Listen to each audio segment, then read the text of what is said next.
beach.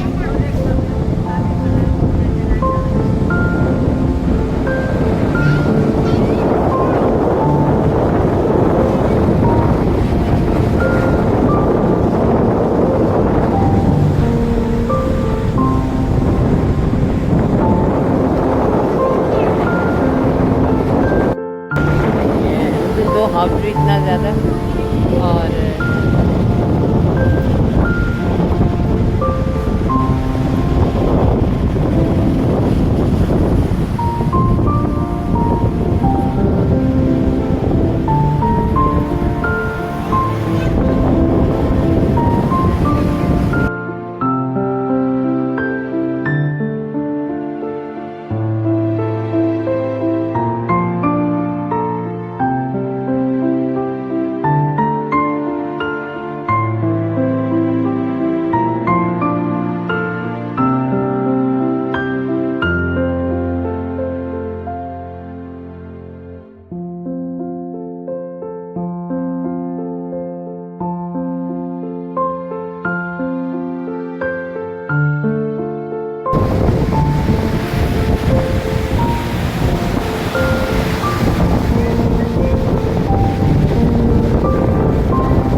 Husband का कहना है कि ज़िंदगी खूबसूरत बनाने के लिए पैसे की बहुत ज़रूरत है। मेरा नज़रिया है ज़िंदगी खूबसूरत बनाने के लिए खुश रहने की ज़रूरत है। देखते हैं रशीद साहब, आप बताएं किस चीज़ की ज़रूरत है? पैसे की। बगैर पैसे की क्या ज़िंदगी नहीं होती? कुछ भी नहीं। ये इनका नज़रिया है और मेरा नज़रिया है खुश रहो, ज़िंदगी खूबसूरत हो जाती है। आप लोगों का क्या नज़रिया है?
आपको